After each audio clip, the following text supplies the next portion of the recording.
할렐루야.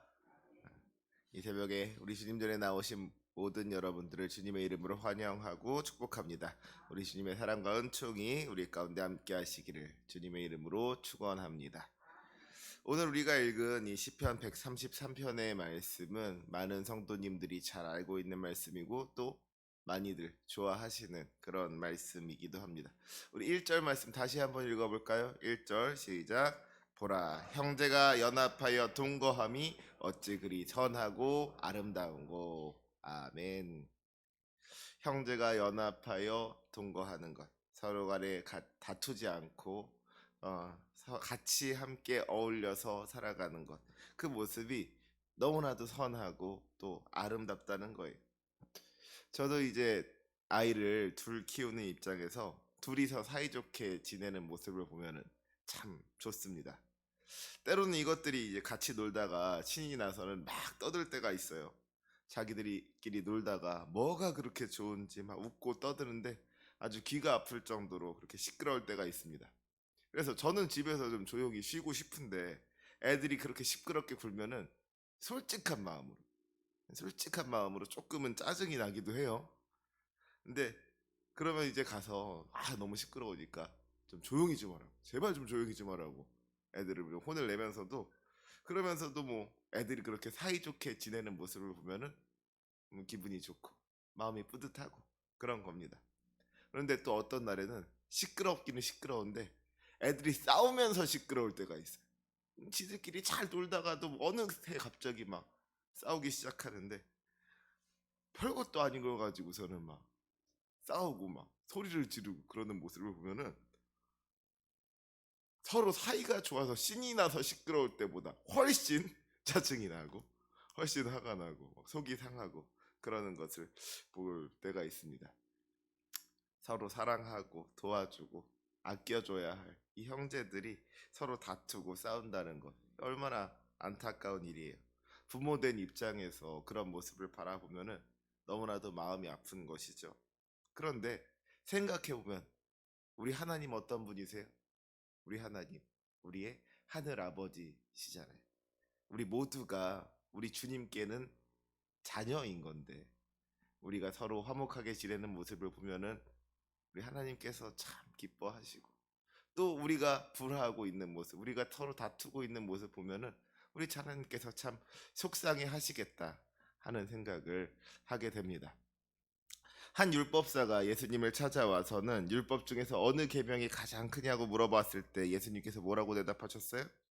첫째는 하나님을 사랑하라는 것이고 둘째는 이웃을 사랑하라는 것인데, 이 두 가지가 서로 다른 것이 아니라 사실은 같은 것이라고 그렇게 말씀하시잖아요. 진정으로 하나님을 사랑하는 사람은 하나님께서 이 세상 그 무엇보다도 사랑하시고 아끼시는 이 사람을 사랑하게 되는 것이고요. 진정으로 사람을 사랑하는 사람은 그 사람을 창조하시고 다스리시며 구원하시는 하나님을 사랑하게 되어 있는 겁니다.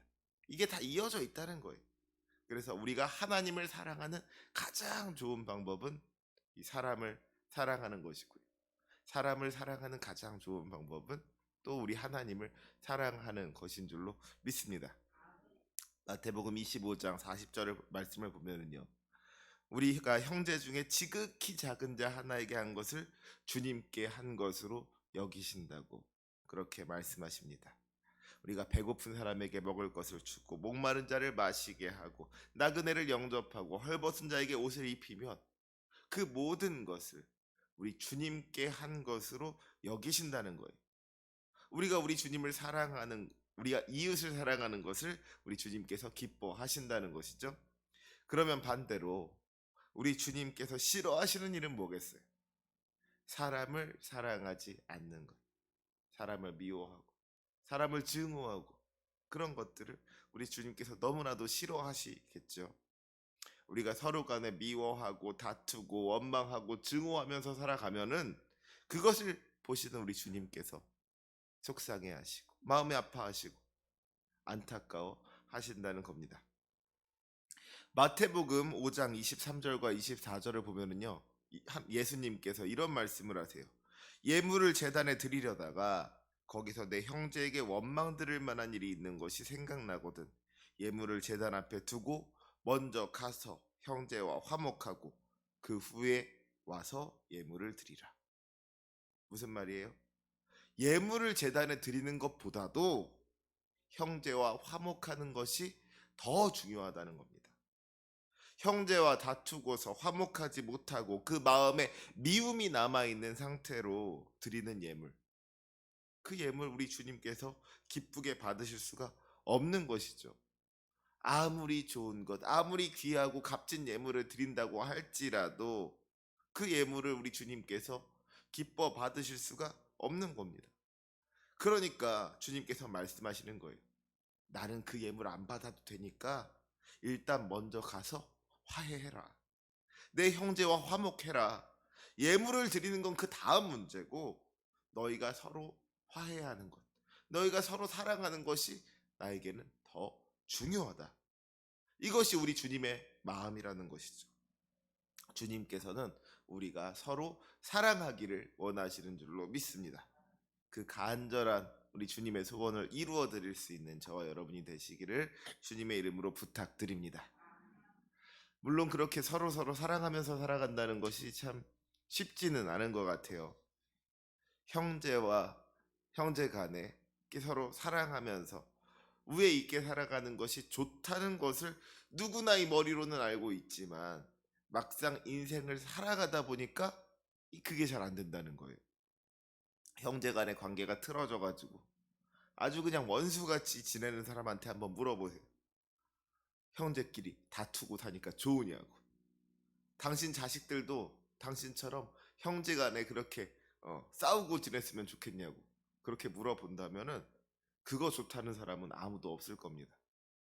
다들 형제간에 사이좋게 서로 돕고 아끼면서 살아가는 것이 좋다는 것을 알고는 있는 거예요. 또 그렇게 살고는 싶어 하는 겁니다. 하지만 그럼에도 불구하고 그게 쉽지를 않아서 그게 잘 되지를 않아 가지고 그러지 못하고 살아간다는 것이죠. 그렇다면 어떻게 해야 우리가 하나님의 뜻대로 서로 사랑하면서 살아갈 수가 있을까요? 오늘 말씀 중에서 특별히 두 가지 키워드에 집중했으면 좋겠습니다. 그 첫 번째 키워드는 바로 연합입니다. 연합. 여러분, 연합이 뭐예요? 연합이라는 말을 국어사전에서 찾아봤더니 두 가지 이상의 사물이 서로 합동하여 하나의 조직체를 만드는 것. 이게 바로 연합이라고 했습니다. 두 가지 이상의 사물이 서로 합동한다. 그러니까 여러분, 연합을 하기 위해서는 먼저 서로 다른 두 가지 이상의 것들이 있어야 하는 겁니다. 다른 것들이 같이 있는 것이 연합이지 똑같은 것들 모아놓는 건 이건 연합이 아닌 거예요.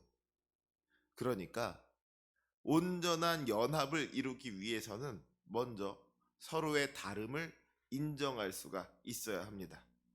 나랑 다르다 그래가지고 그거를 틀렸다고 하는 것이 아니라 말 그대로 그저 다를 뿐이라는 것을 인정할 수 있어야 된다는 거예요.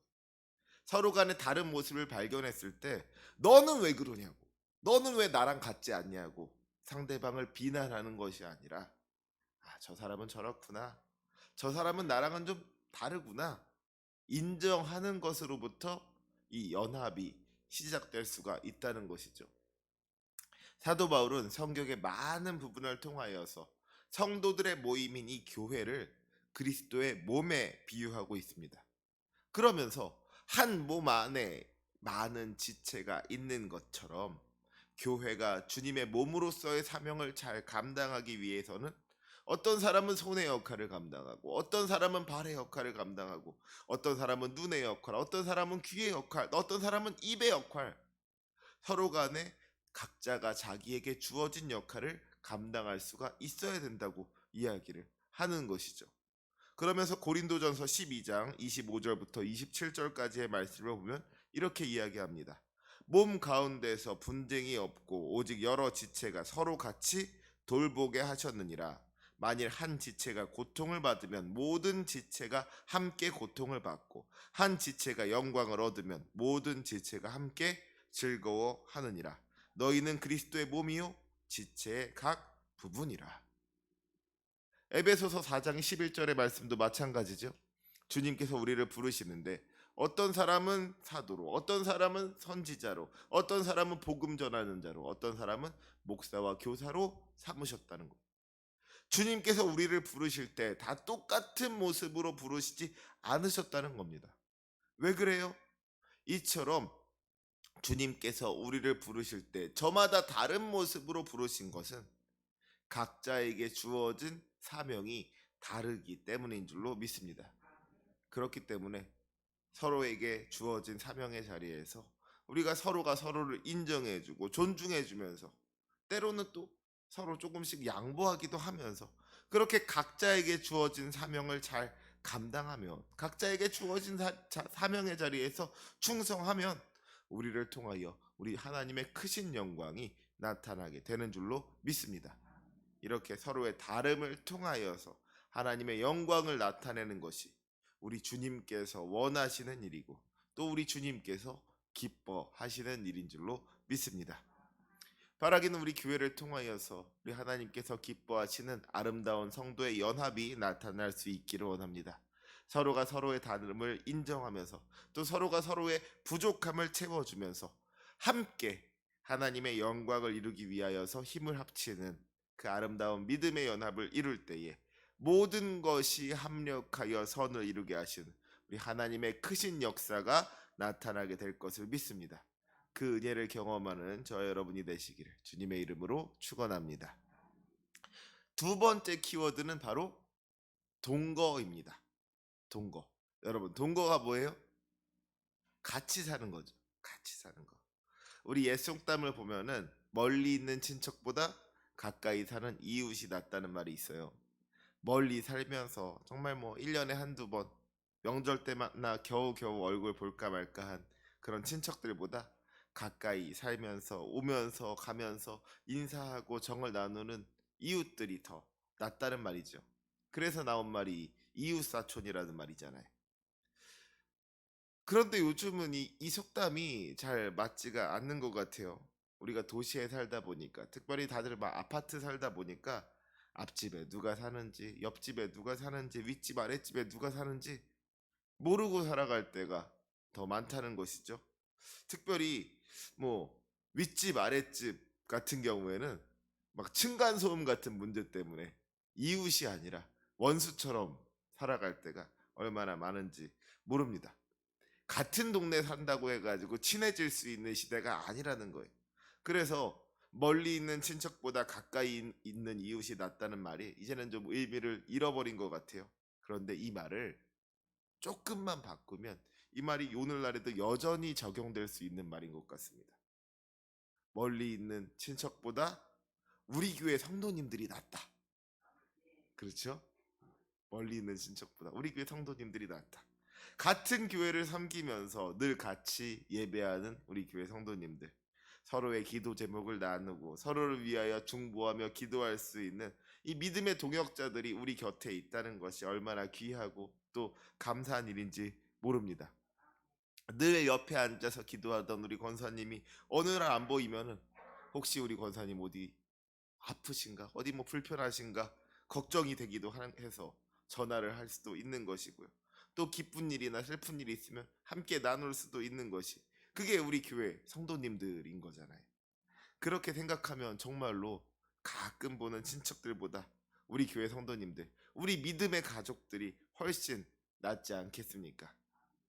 우리가 자주 봐야지. 같이 있어야지. 거기서부터 이게 정이 쌓이고 사랑이 싹 트는 줄로 믿습니다.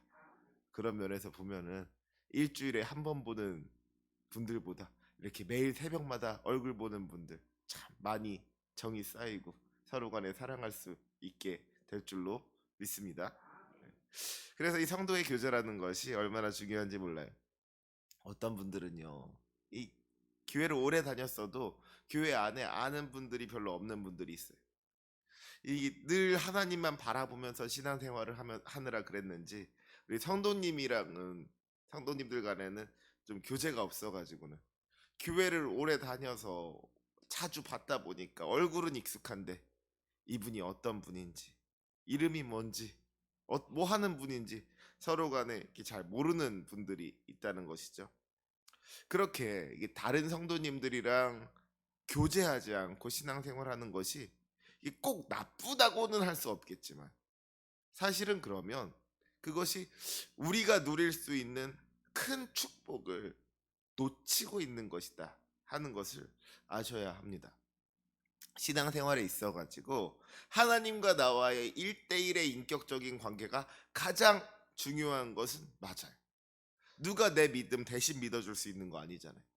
부모님의 믿음이 자식의 믿음이 되는 것이 아니고 아내의 믿음이 남편의 믿음이 되는 게 아닙니다. 누가 옆에서 도와준다고 해도 결국에 내 믿음은 내가 지키는 거니까 결국에 이 신앙의 문제가 참 개인적인 것이다. 너무나도 개인적인 것이다 하고 이야기할 수 있는 것이죠. 결국에 자기 믿음은 자기에게 달려 있는 거예요. 하지만 그럼에도 불구하고 우리가 신앙생활을 할 때에 어떤 믿음의 공동체에 속해 있는가, 누구랑 같이 신앙생활을 하는가, 이것이 얼마나 또 중요한 일인지 모릅니다. 때로 힘들고 지칠 때는 서로 위로해 주기도 하고요. 또 서로에게 어떤 기도의 제목이 있으면 함께 중보하며 기도할 수도 있고요.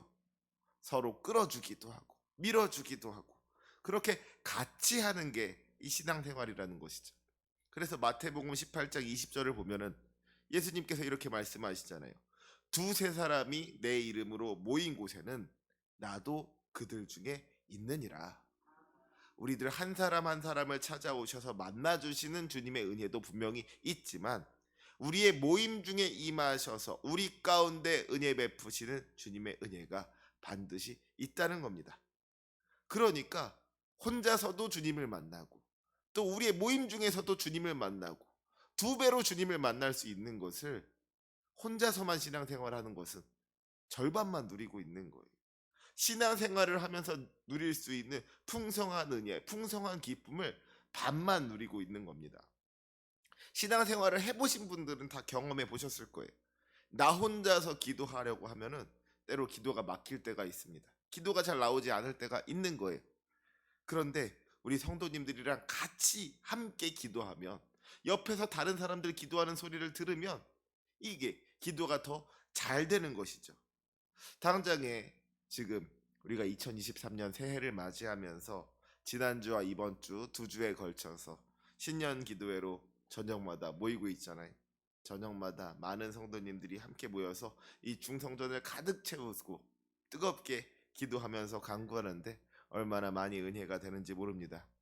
이처럼 우리가 간절한 마음으로 함께 합심하여 기도할 때에 주님께서 그 기도 들어주시는 줄로 믿습니다. 가능하다면 새벽에 나와서도 기도하시지만 오늘 저녁에도 함께 나와서 같이 뜨겁게 기도하실 수 있었으면 좋겠습니다. 우리가 지난 몇 년 동안에 코로나로 인해서 교회 오지 못하고 혼자서 집에서 유튜브로 영상 예배 드리면서 많은 분들이 이야기하셨던 것이 이게 좀 예배 드리는 것 같지가 않다고, 이렇게 혼자서 집에서 영상 예배 드리니까 왠지 모르게 막 믿음이 떨어지는 것 같다고 그런 이야기들 하시더라고요. 왜 그렇겠습니까? 이 교회라는 공간이 아니라 집에서 예배를 드리기 때문에 그런 것도 있을 것이고 목사님 직접 보지 못하고 영상 보고 있으려니까 그런 것도 있었겠지만 또 내 옆에서 같이 예배하는 우리 집사님들, 권사님들, 우리 성도님들이 없기 때문에 그래서 은혜가 되지 않고 믿음이 떨어지는 것도 분명히 있는 거거든요. 바라기는 우리가 모이기에 힘쓸 수 있었으면 좋겠습니다. 사도행전 2장 46절을 보면은 초대교회 성도들이 날마다 마음을 같이하여 성전에 모이기를 힘썼다 그랬습니다. 또 히브리서 10장 25절을 보면은 모이기를 피하는 어떤 사람들의 습관을 따르지 말라 그랬어요. 한 분 하나님을 믿는 그 믿음 가지고 서로 다른 우리가 모일 때 우리의 기뻐하시고 우리의 모임 중에 임하시는 우리 주님의 크신 은혜를 경험하게 될 줄로 믿습니다. 보라, 형제가 연합하여 동거함이 어찌 그리 선하고 아름다운고. 성도들이 서로의 다름을 인정하면서 함께 마음을 모아서 연합할 때에 또 서로 모이기를 힘쓸 때에 함께하기를 기뻐할 때에 그 모습을 우리 주님께서 선하고 아름다운 것으로 여기신다고 했습니다. 그리고 그 위에 풍성한 복을 부어 주신다고 약속해 주셨습니다. 오늘 말씀 3절 마지막에 보니까 뭐라 그랬어요? 거기서 여호와께서 복을 명령하셨나니 곧 영생이로다. 형제가 연합하여 동거하며 하나님께 영광 돌리는 그 모습, 그 선하고 아름다운 모습을 보시고 주님께서 그 위에 큰 은혜를 허락하여 주신다는 거예요. 큰 복을 허락하여 주신다는 거예요. 특별히 영생, 구원의 은혜를 허락하여 주신다는 것입니다. 영원한 생명을 얻게 하여 주신다는 거예요. 그 크신 은혜를 누리면서 살아갈 수 있는 우리 만습교회가 되기를 주님의 이름으로 축원합니다. 혹시라도 우리 성도님들 가운데에서 서로 간에 조금 불편하거나 껄끄러운 것들이 있다면 2023년도 새해를 맞이하면서 그 막힌 것들을 다 풀어낼 수 있으시기를 간절히 소망합니다. 우리가 함께 연합하며 동거하기를 기뻐하시는 그 주님의 뜻에 순종함으로 말미암아 주님께서 약속하신 그 영원한 생명을 함께 누릴 수 있으시기를 주님의 이름으로 간절히 축원합니다. 기도하시겠습니다.